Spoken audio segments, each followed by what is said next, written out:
আপনি একদম সঠিক এবং সময়োপযোগী একটি ব্রেকিং নিউজ শেয়ার করেছেন। 2026 সালের ফেব্রুয়ারি মাসের এই দিনগুলোতে প্রবাসীদের জন্য এর চেয়ে বড় সুসংবাদ আর হতে পারে না। সংযুক্ত আরব আমিরাত ইউএই সরকার এবং বাংলাদেশের নতুন সরকারের মধ্যকার সাম্প্রতিক কূটনৈতিক আলোচনার প্রেক্ষিতে ভিজিট ভিসা থেকে লেবার ভিসায় রূপান্তরের বিষয়টি এখন আলোচনার তুঙ্গে। ব্রেকিং আপডেট, দুবাই ভিসা ও লেবার ভিসা সংক্রান্ত তথ্য। বাংলাদেশি প্রবাসীদের জন্য এই সিদ্ধান্তের মূল দিকগুলো নিচে তুলে ধরা হলো। লেবার ভিসা পুনরায় চালুর প্রক্রিয়া প্রধানমন্ত্রী তারেক রহমান দায়িত্ব নেওয়ার পর থেকেই আমিরাত সরকারের সাথে উচ্চ পর্যায়ের যোগাযোগ শুরু হয়। সর্বশেষ 24শে ফেব্রুয়ারি 2026 তারিখে বাংলাদেশের পররাষ্ট্রমন্ত্রী আমিরাতের রাষ্ট্রদূতের সাথে বৈঠক করেন এবং শ্রম ভিসা, এমপ্লয়মেন্ট লেবার ভিসা পূর্ণাঙ্গভাবে চালু করার আনুষ্ঠানিক অনুরোধ জানান।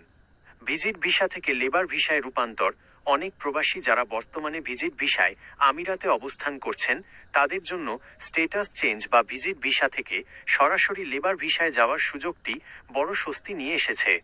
এর ফলে কোম্পানিগুলো এখন আগের চেয়ে সহজে বাংলাদেশি কর্মীদের বৈধ কর্মসংস্থানের আওতায় আনতে পারবে।